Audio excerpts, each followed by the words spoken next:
Radio उड़ान के updates लेने के लिए इस चैनल को सब्सक्राइब कीजिए और इस वीडियो को ज्यादा से ज्यादा लाइक कीजिए और शेयर कीजिए। For more info log on to www.radioudan.com। आइए मित्रा ज्योति के साथ सशक्तिकरण की दुनिया को कीजिए अनलॉक।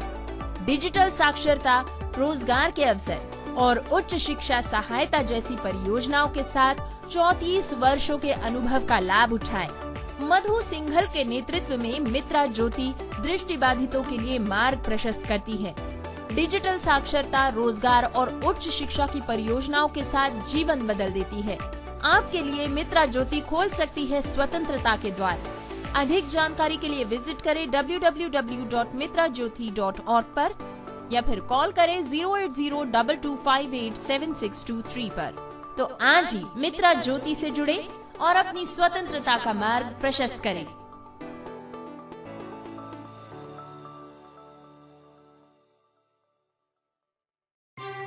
नमस्ते सभी श्रोतागण, मैं रश्मि सूद आनंद आपकी मेजबान एक लाइफ कोच और पेरेंट कोच हूं और साथ ही स्पेक्ट्रम द अवेयरनेस प्रोजेक्ट की कोर टीम मेंबर भी हूं।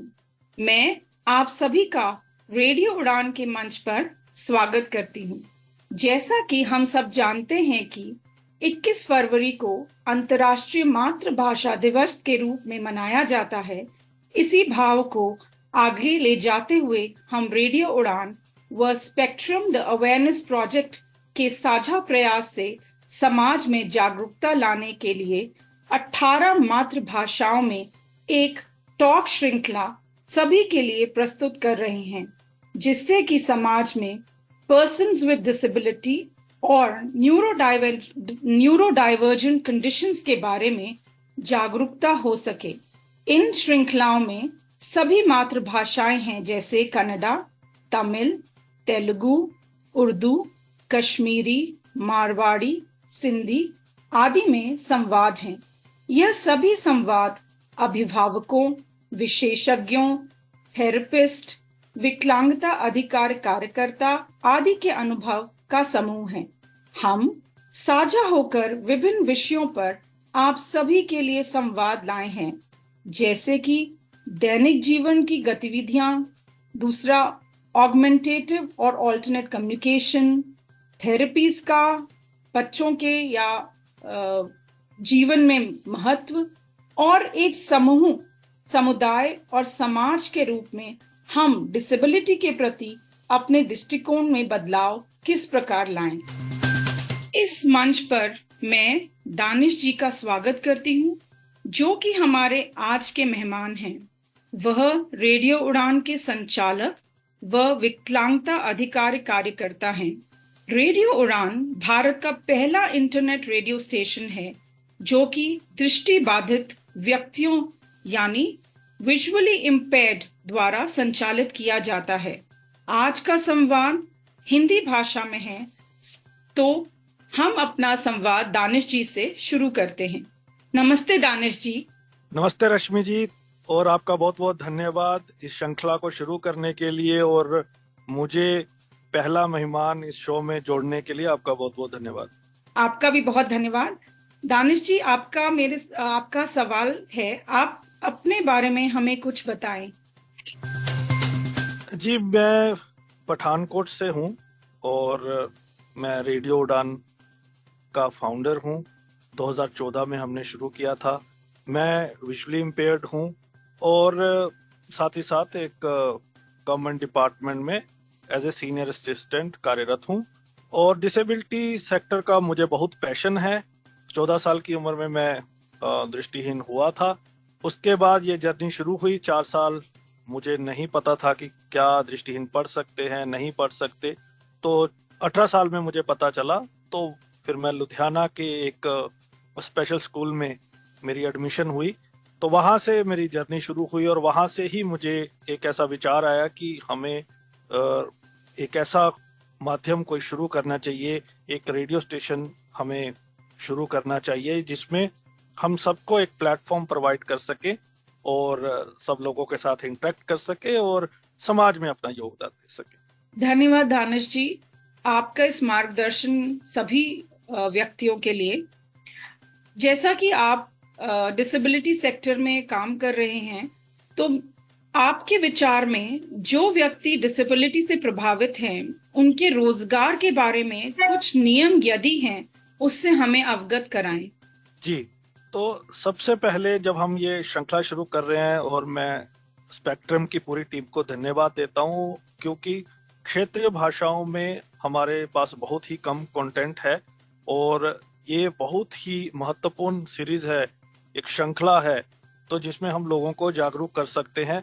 मैं आपके सवाल में मैं एक बात बोलना चाहता हूं कि अगर कोई पर्सन्स विद डिसेबिलिटी है, अगर कोई विकलांग है, तो सबसे पहले चाहे रोजगार की बात कर लें आप, चाहे उनकी स्टडी की बात कर ले, या कोई भी बात कर ले, सबसे पहला जो महत्वपूर्ण पॉइंट है वो है एक्सेप्टेंस। तो जब तक वो अपनी विकलांगता को स्वीकार नहीं करेंगे तब तक कुछ होगा नहीं। तो जब हम ये सीरीज कर रहे हैं तो ये चाहे पेरेंट्स हो, चाहे इंडिविजुअल विद डिसेबिलिटी हो, सबको जो इंग्लिश का पहला अल्फाबेट है ए, तो एक्सेप्टेंस के साथ आगे बढ़े। अब आपने रोजगार के बारे में पूछा है, तो रोजगार में सबसे पहली बात यह है कि रोजगार हमें जो भी गवर्नमेंट जॉब्स हैं, जो सरकारी नौकरियां हैं, उसमें 4% आरक्षण मिलता है। ये 1% रिजर्वेशन मिलता है। एक ब्लाइंड और लो विजन के लिए है, एक लोकोमोटर डिसेबिलिटीज के लिए है, उसमें काफी कैटेगरीज आती हैं, एसिड अटैक भी आते हैं, मस्कुलर डिस्ट्रोफी भी आती है। एक हियरिंग एंड स्पीच इम्पेयर्ड के लिए है 100 में से एक, और एक इंटेलेक्चुअल डिसेबिलिटीज के लिए या मल्टीपल डिसेबिलिटीज के लिए है। लेकिन ये रोजगार उन्हीं को ही ये आरक्षण का जो लाभ है उन्हीं को ही मिलता है जिनकी डिसेबिलिटी या तो 40% या 40% से ज्यादा है। अगर डिसेबिलिटी सर्टिफिकेट 40% से कम है तो फिर इसका लाभ किसी को नहीं मिलता है। तो मोटा मोटा तो यही नियम है। धन्यवाद दानिश जी, आपने ये जो बहुत महत्वपूर्ण जानकारी दी, और जो आपने एक बहुत महत्वपूर्ण फैक्ट सबके सामने प्रस्तुत किया है कि एक्सेप्टेंस का, तो एक्सेप्टेंस तो बहुत इम्पोर्टेंट है। यदि हम एक्सेप्ट करेंगे तभी ही हम आगे उस कार्य को पूर्ण करने की कोशिश करेंगे। मेरा अगला सवाल आपसे है, आप कंपेनियनशिप के बारे में आपके क्या विचार हैं और इसकी कितनी महत्वपूर्णता हमारे समाज में है उन सभी व्यक्तियों के लिए जो डिसेबिलिटी से प्रभावित है? नहीं, ये बहुत ही इम्पोर्टेंट है। कंपेनियनशिप, फ्रेंडशिप, ये सभी के लिए बहुत इम्पोर्टेंट है और बहुत महत्वपूर्ण है, और पर्सन्स विद डिसेबिलिटीज के लिए बहुत महत्वपूर्ण हो जाती है, क्योंकि हम ऑलरेडी आइसोलेशन को फेस करते हैं, क्योंकि फैमिली हमारी अवेयर नहीं होती है, आस पड़ोस के लोग अवेयर नहीं होते हैं, तो हम आइसोलेशन में चले जाते हैं। आइसोलेशन में मैंने खुद भी इस सेक्टर में काम करते हुए देखा है कि जब हमने रेडियो की शुरुआत की थी तो बहुत सारे लोग डिप्रेशन में थे, और उसका बड़ा कारण सिर्फ यही था कि वो आइसोलेशन में थे, उनके पास कोई बात करने को नहीं था। जब हमने उनको रेडियो के साथ जोड़ा, उनको हमने वॉलंटरली काम करना सिखाया, तो मैंने देखा कि एक ड्रास्टिक चेंज आया, एक बदलाव आया उनमें। तो ये बहुत ही महत्वपूर्ण है। लाइफ के हर पड़ाव पर हमें एक दूसरे की जरूरत पड़ती है, और मात्र बात करने से ही बहुत सारी चीजें हमारी सॉल्व हो जाती है, बहुत सारी चीजों का समाधान हो जाता है जो अकेले में नहीं होता। पर्सन्स विद डिसेबिलिटीज में एक बात है कि पहले तो जो हमारे पास मीडियम्स बहुत कम थे, तो इंटरनेट ने एक दरवाजा खोला है। बहुत सारे सोशल मीडिया प्लेटफॉर्म है जहां पर हम जाके नए दोस्त बनाते हैं और बातचीत करते हैं। पहले ऐसा नहीं था। तो जो आज भी गैर विकलांग हैं, जो नॉन डिसेबल्ड हैं, वो आज भी बहुत ज्यादा कंपेनियनशिप में नहीं आते हैं पर्सन्स विद डिसेबिलिटीज के साथ। उसमें हो सकता है कि हमारा भी दोष हो, हम लोग भी मेन स्ट्रीम में, मुख्य धारा में बहुत ज्यादा जुड़े हुए नहीं हैं, हम भी अपने एक जो बबल बना के रखा है उससे बाहर नहीं आते हैं, और कई लोगों को रिजेक्शन भी मिलती है। तो दोनों तरफ की बात है, लेकिन ओवरऑल अगर बात करें तो कंपेनियनशिप बहुत इंपॉर्टेंट है। उसमें दोनों तरफ से एफर्ट्स होनी चाहिए, पर्सन्स विद डिसेबिलिटीज की ओर से भी और दूसरी तरफ से भी, नॉन डिसेबल्ड की ओर से भी। तो इंक्लूसिव एजुकेशन मुझे लगता है कि वो एक ऐसी चीज है, अगर उसमें हम बच्चों को पढ़ाते हैं तो बचपन से ही हम मुख्य धारा में रहते हैं, तो वहाँ कंपेनियनशिप के चांसेस भी ज्यादा हो जाते हैं, क्योंकि पहले ज्यादातर लोग प्रेफर करते थे स्पेशल स्कूल में। हालांकि एक सटन टाइम तक मैं प्रो स्पेशल स्कूल में 5वीं या 8वीं तक, क्योंकि बहुत सारी अभी इंडिया में ऐसा इंफ्रास्ट्रक्चर नहीं है कि हम फुली इंक्लूसिव एजुकेशन को एडवोकेट करें। लेकिन मुझे लगता है कि इंक्लूसिव एजुकेशन जब मुख्य धारा में जब हम काम करते हैं, ट्रेवल करते हैं, फंक्शंस अटेंड करते हैं, तो संभावनाएं ज्यादा बढ़ जाती हैं। ये बहुत ही महत्वपूर्ण पार्ट है हमारी जिंदगी का। धन्यवाद दानिश जी। जिस तरीके से हम सोशली इंटरैक्ट करते हैं, जैसा आपने कहा कि मुख्य धारा में इन्वॉल्व होते हैं और धीरे धीरे इससे सोशल इंटरैक्शन बढ़ता है, और ये जो आपने बताया डिप्रेशन, एंजाइटी, इन सब की प्रॉब्लम कम होगी, क्योंकि जो पर्सन विद डिसेबिलिटी है उनको भी एक मौका मिलेगा कि वो सबसे इंटरैक्ट करें, दोस्त बनाएं, और जो उनका अकेलापन है वो दूर हो। तो आपने ये बहुत इम्पोर्टेंट बात इस रेडियो के माध्यम से लोगों तक पहुंचाने का प्रयास किया है। एक बहुत ही इम्पोर्टेंट या बहुत ही इम्पोर्टेंट प्रश्न जो हम अपने दैनिक जीवन में फेस करते हैं वो है कि दैनिक जीवन की गतिविधियों के बारे में आपका क्या विचार है और क्या कहना है, जो कि सब पर्सन विद डिसेबिलिटी से प्रभावित हैं। उनके दैनिक जीवन की क्या गतिविधियां होनी चाहिए, उसके बारे में आप क्या कहेंगे? जी, मैं आपकी पिछली बात में थोड़ा सा और ऐड करते हुए इस प्रश्न पे आता हूँ कि बहुत सारे जो नॉन डिसेबल्ड है उनको लगता है कि अगर हम किसी डिसेबल्ड से कंपेनियनशिप करेंगे तो वो हमारे पे बर्डन बच जाएंगे। लेकिन टेक्नोलॉजी ने वो चीज खत्म कर दी है। अब सवाल दोनों तरफ का गिव एंड टेक है। मैंने देखा है कि बहुत सारे जो डिसेबल्ड है आज नॉन डिसेबल्ड की हेल्प करते हैं। तो कई लोगों को लगता है कि भाई मोबिलिटी है तो इसके 24 घंटे हमारे साथ रहना पड़ेगा, या कई बार ओवर प्रोटेक्टिव एटमोस्फेयर रहता है घरों में कि अगर हम इसको ले गए, अगर वो गिर गुर गया तो उसके घर वाले पता नहीं कैसे रिएक्ट करेंगे। लेकिन अब चीजें बदल गई हैं। ऐसा नहीं है, जितना अगर कोई नॉन डिसेबल्ड किसी को सपोर्ट करता है तो ही और she can expect equally from the other and, दूसरी तरफ से भी वो है। तो लोगों को ये चीज समझनी चाहिए। अब आपका जो सवाल है दैनिक जीवन की, तो हमारी गतिविधियां उसी तरह ही होनी चाहिए जैसे एक सामान्य व्यक्ति की होती है। एक आम रूटीन में हम जो करते हैं वही, लेकिन हमें ये है कि हमें अगेन टेक्नोलॉजी का सहारा लेना चाहिए।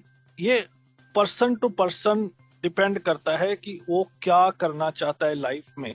तो गतिविधियां जो है वो तो सेम ही रहती है। हमें न्यूज़पेपर पढ़ने चाहिए, हमें अप टू डेट रहना चाहिए समाज में क्या चल रहा है, हमारे लिए क्या नई इन्वेंशंस आई हैं, क्या कम्युनिकेशन मोड्स आए हैं, कैसे हमने अपने फ्यूचर को बढ़िया बनाना है।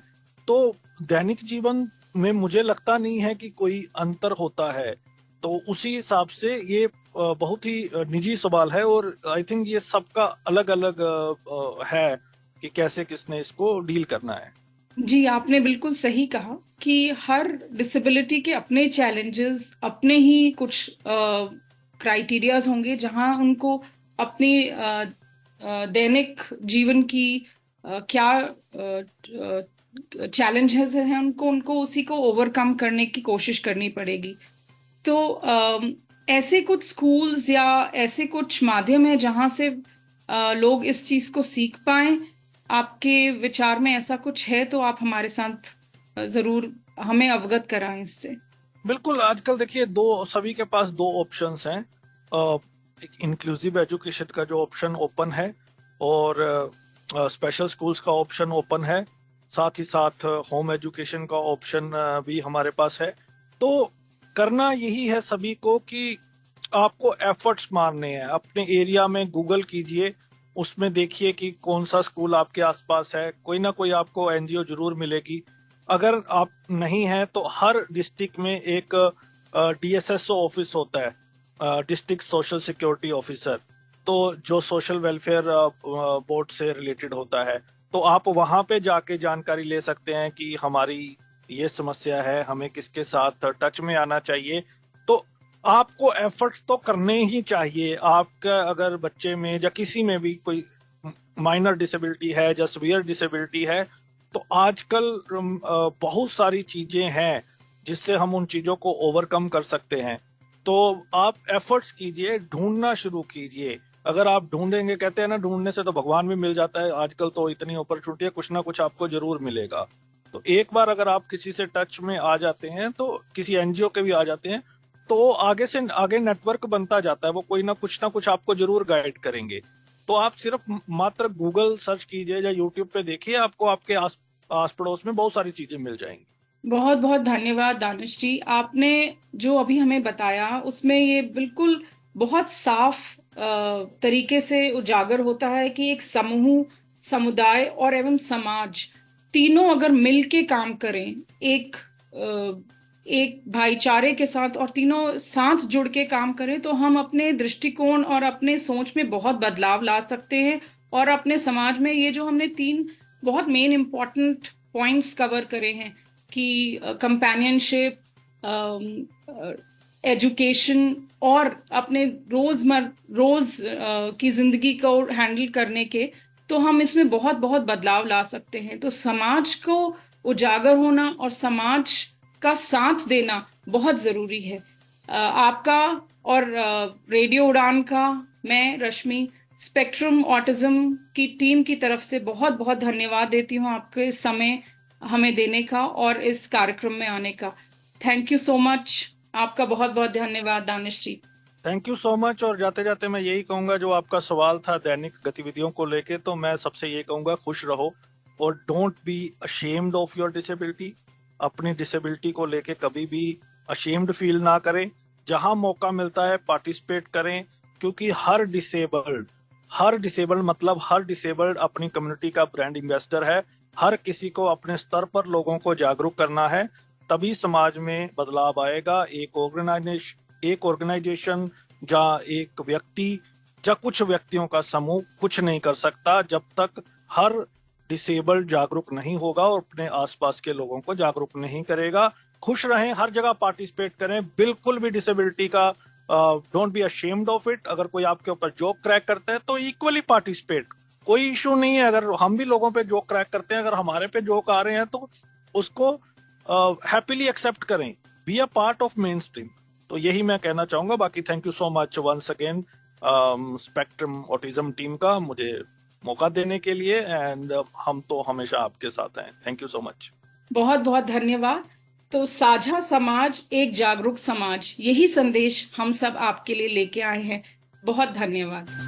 हेलो, मैं हूँ दानिश महाजन। Hi, I am Divya Sharma. Hello, this is Minal Sini. Hi, this is RJ Naresh. नमस्कार, मैं हूँ पुनीत सोनी। हम आ रहे हैं गुड़गांव में रेडियो उड़ान कन्वेंशन और उड़ान आइडल के ग्रैंड फिनाले के लिए। हमें रहेगा आपका इंतजार और आज ही रजिस्टर करें www.radioudan.com पर।